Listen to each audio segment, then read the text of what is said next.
bien sûr voilà. Tabara yàlla na yàlla sàmm yow ak sa njaboot bravo kontaan naa ci yéen quand j'arrive je suis fatigué mais quand je suis assis je suis content. mu mel ni rek tey actualité riche na Cheikh Tidiane Gomis est très fatigué. Aliou Sow il travaille beaucoup. Aliou Sow mu mel ni rek tey actualité riche na ci ban la ñuy commencer. ci ban la ñuy commencer il se passe beaucoup de choses. bii mujj la bu ñu mujjee wax nañuy ko njëkk a wax. bii mujj Ismaïla Madior Fall est-ce que.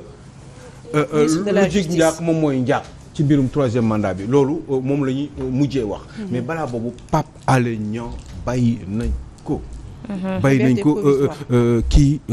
liberté provisoire dañ koy wax ci olof ki bàyyim ndëggandiku waaw mais Sénégal bàyyim ndëggandiku mooy bàyyim définitive rek mooy bàyyim définitive kon bàyyim définitive la waaye dañ ko tegal ay conditions yoo xam ne dégg nga moom daf ko war a respecter surtout que dootul waxati ci dossier bi te dootul waxati ci mbirum force de défense et de sécurité tant que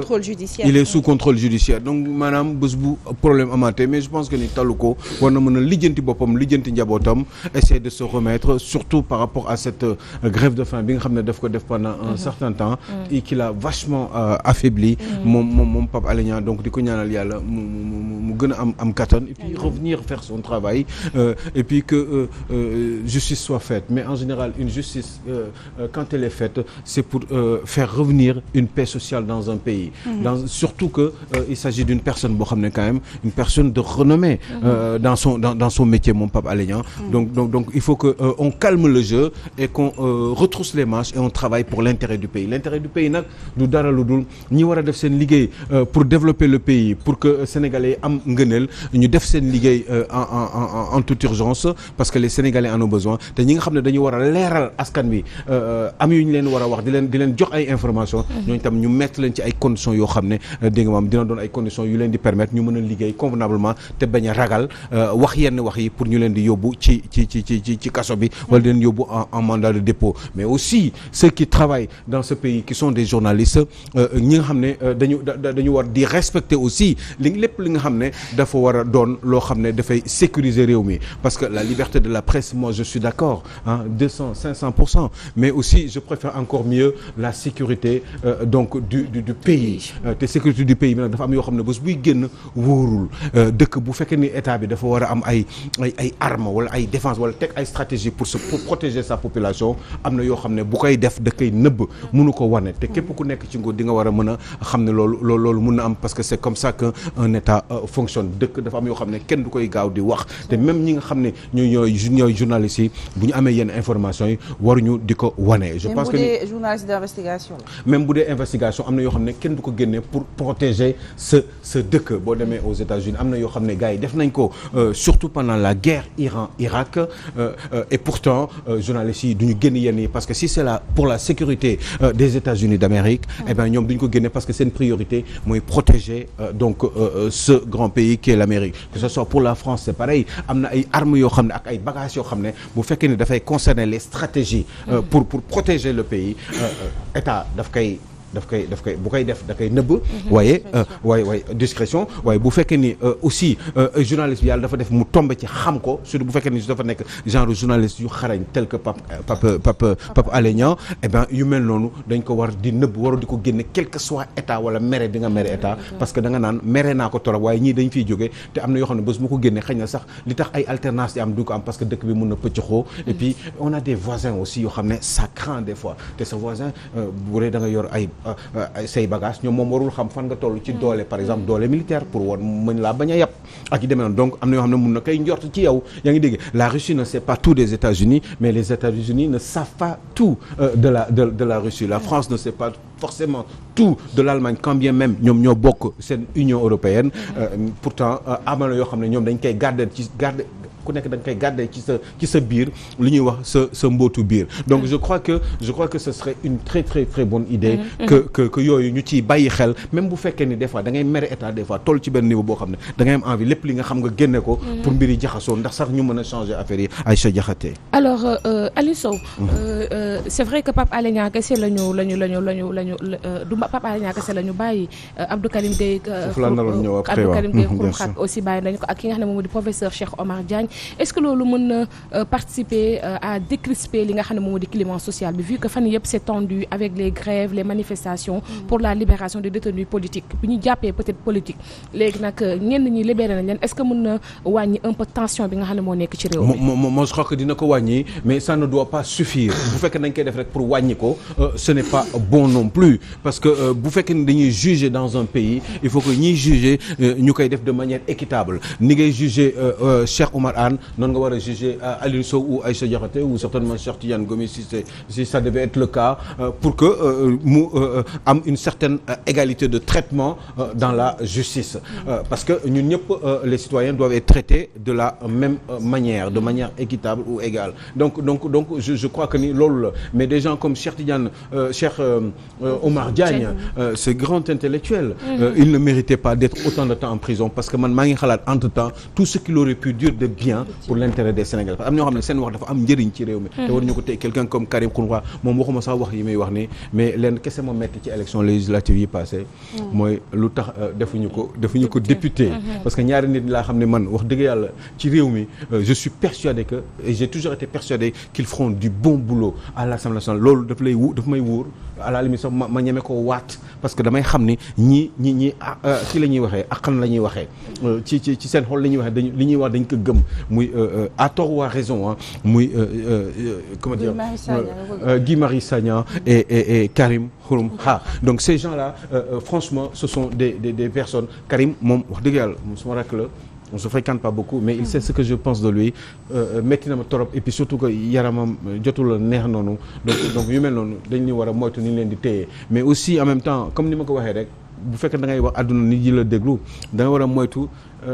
des fois li ngay waxee donte man miy wax ni man miy joxe conseil boobu man je ne suis pas sûr de même maîtriser sama bopp ci loolu parce que yenn saa yi doo ko tey da ngay am dëkk bi da nga si gis tellement d'injustice yu bari yoo xam ne daf lay metti que des fois yenn wax yi buy génn ngay waxee xool doo ko tey et puis bu génnee mën na indi ay jëye wala sax mën na nekk à l'encontre des intérêts de ce pays tel que la défense nationale ak yi demee noonu. ci injustice boobu sax Aliou Sow a rappelé que am na ñeneen ñu des ci kaso bi ku ci mel ni Amy Dia moom ñu ngi ko jiñoon ci mbirum force spéciale est-ce que tamit jotul vraiment ñu bàyyi ko moom ak ñeneen ñi nga xamante ni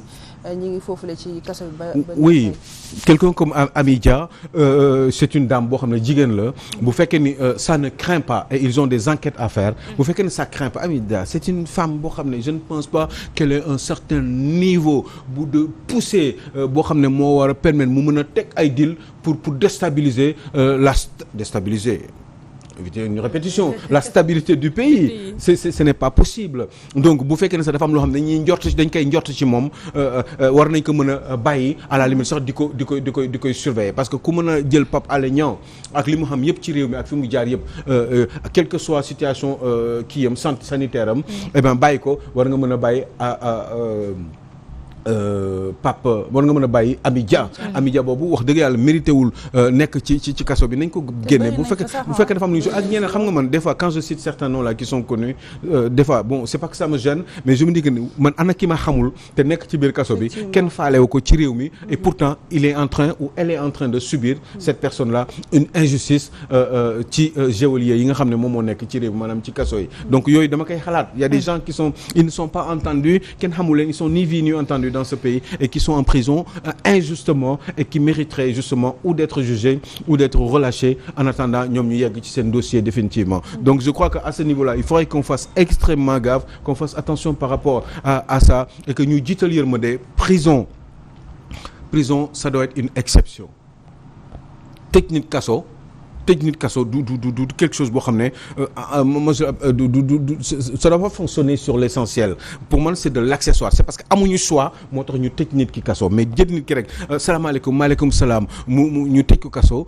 wax dëgg yàlla loolu bu fekkee ne mën nañ ko bàyyi ci biir même bu fekkee ne ça am lu ñuy suivre sax dossier tel que ces mandats de dépôt là yi ñuy def noonu pour gën a concocter wala gën a xoolaat plus profondément dossiers yi des fois am na ñoo xam ne jarul nga leen di bàyyi ci biir parce que boo leen bàyyi à part ngeen humilier seen jabar wala wàññi seen santé régresser seen santé à part loolu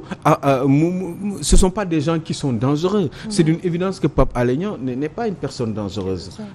Pape du yàq réew mi mun na wax boo xam ne sax mun na doon ay erreurs. parce que yoon moo gisee neneen ça peut arriver à Karim Xrum-Xax, ça peut arriver à Cheikh Oumar Diagne mais yooyu waru mën a tax ñuy téye nit ki de manière à ce que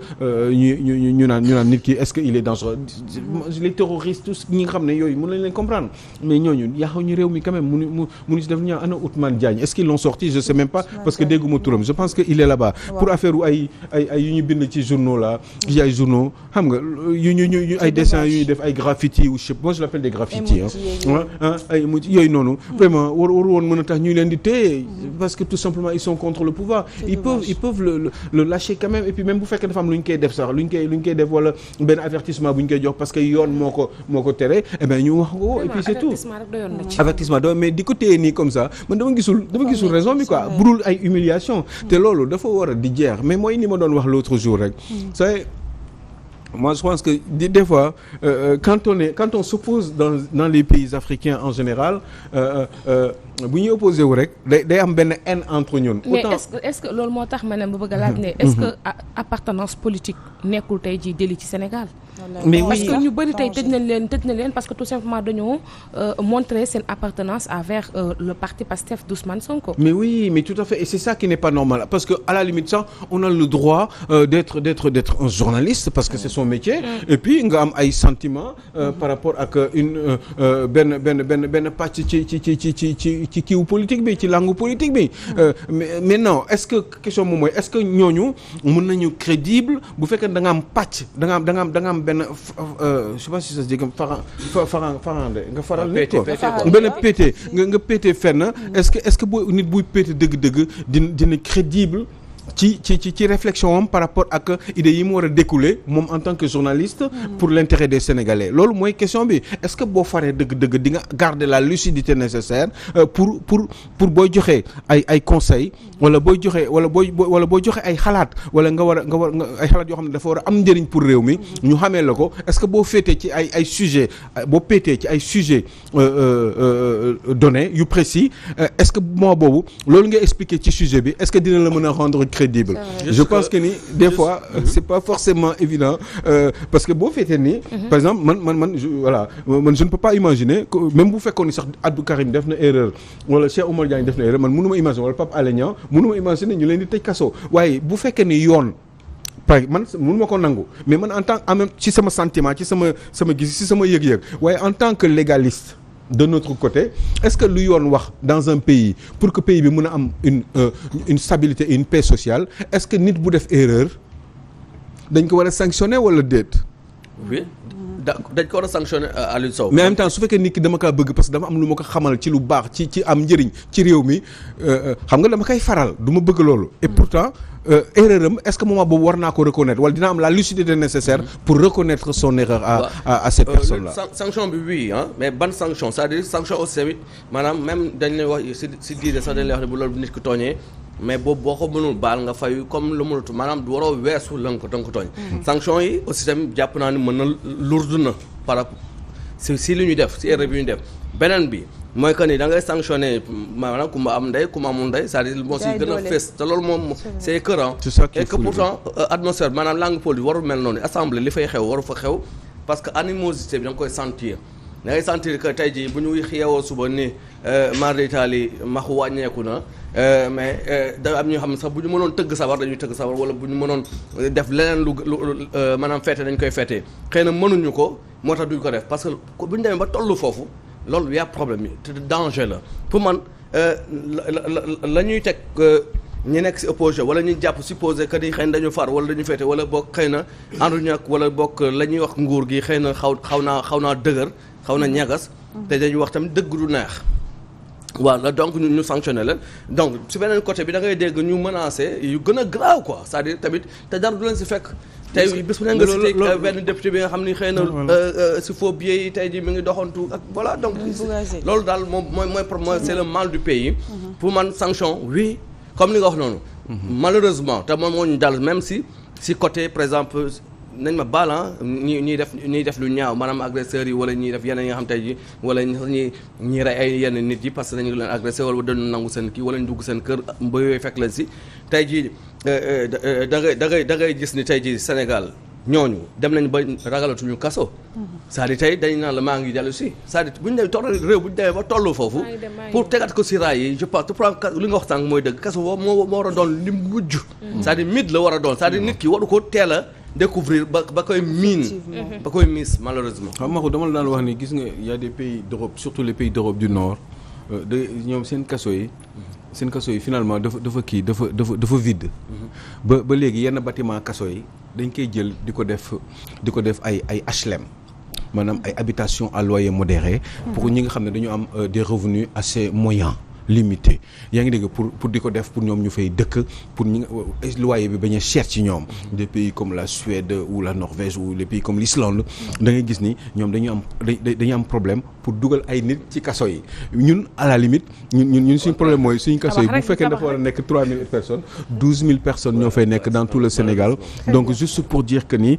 des fois c'est pas très évident mooy ñëw ci affaire Covid bi si on peut en parler j'en sais rien. waaw ñu daaneel foofu. waaw ñu daaneel foofu parce que. waaw dëgg la ndeysaan Covid bi dafa affaire Covid coow gi dafa bari bi ñu jógee ci Covid bi ñu dem ci affaire problème transport yi ak Mansour Faye question boobu tamit ñu ngi ko doon laaj est-ce que Abdoulaye Diouf Sarr li ko dal te mu dal Mansour Faye waaw parce que Abdoulaye Diouf sax pendant que xale yi doon am problème ci lakk boobu noonu ba ñu bari cramé foofu les petits et ben qu'est-ce qui s'était passé mooy Abdoulaye Diouf sax n'était même pas au Sénégal il était à l'extérieur du pays hors du pays et pourtant xaaruñu mu ñëw bu mu ñëwee dañ ko dàq. donc Mansour Faye mooy ministre des transports terrestres ñëpp a ngi ne bon c'est vrai que mooy goro Macky Sall mais est-ce que waroon na continuer ak autant de morts ak en général dans des pays comme ça yow balaa ñu laa kii sax. yow da ngay bàyyi mais en même temps boo waxee Mansour Faye. est-ce que di nga ci génnee ministre de la santé ministre des forces armées. parce que. gendarmerie mooy gérer ñooñu nga xam ne ñooy daw yenn façon daw yi ci kaw tali bi est-ce que ñooñu tamit am nañ ci une partie en termes de responsabilité. est-ce que aussi benn oto bi amuloon sax assurance est-ce que ministre de l'intérieur aussi ministère de l'intérieur aussi est-ce que moom tamit ñi nga xam ne ñoom dafa war a assurer une partie de la sécurité du pays surtout la sécurité routière est-ce que ñoom tam dañ ci am partie donc bu fekkee loolu est-ce que ñoom ñëpp ñoo war a démissionner ndoo wala c'est quoi ministre de la justice sax waaw pourquoi ñu cibler xam nga ministre de la justice sax moom day saytu mais ñi nga xam ne ñooy contrôler les grands axes routiers war a contrôler daw oto yi nga xam ne des fois da ngay gis seen surcharge yi day tolloog moitié hauteur oto bi ñooñu qu'est-ce qu'on fait du ministère des forces armées nga xam ne gendarmerie ci ministère des forces armées la bokk ministère de l'intérieur pour alkaati yi ci ministère policier yi lañ bokk donc bon Mansour Faye d'accord parce que moo gën a fës parce que il a pratiquement le tiers du budget du Sénégal pour régler les infrastructures et les transports dans ce pays-là Mansour Faye boobu est-ce que moom bu fekkee pour man yu demee nii en général dans les grandes démocraties du ñu xaar sax président bi kii leen mais képp koo xam ne da nga concerné wu ci mbir mi da ngay téye sa da ngay dindi sa ndombol tànk même bu fekkee da ngay dem sax pour revenir en meilleure aise. donc mi ngi noonu Aliou Sow mu nekkoon ponk yu am solo. mais malheureusement waxtu bi. waaw dafay xaw a xat mais tey d'habitude mercredi affaire bi du xat. non mais tey dafa xat. Aïcha moo ko xatal. maa ko xatal donc lépp liggéey Cheikh Diane Gomes mooy patron. ñu jaajëfal bu baax a baax Aliou Sow bàyyi la nga daal di tàggatoo. oui non mais c'est une fierté j'ai pas resté longtemps c'est une fierté encore une fois d'être sur ce plateau aujourd'hui je suis un peu calme parce que des fois damay sonn ci xuloo bi. naanoo café xanaa. waaw non naa café sax mais damay sonn ci xuloo bi parce que des fois j'ai très mal parce que il y a 40e personne bi dee na aussi. am na ñoo xam ne ñu ngi nekk en kii damay yeewu des fois sama xol bi. du ma am doole pour kii. le bilan s'alourdit toujours. waaye ñu ngi sant yàlla sant ak yonent bi Sëriñ Tuubaa di ñaan yàlla faj ajo yi yàlla suturaal ñu et puis yàlla dëgëral suñu cër musal ñu seytaane et puis jubanti ñu si yoonu donc siraatal mustaqiim. amiin yaa rabbi donc jaajëf Aliou Sow liggéey bi amoon na solo bu baaxee rek dañuy daal jël léegi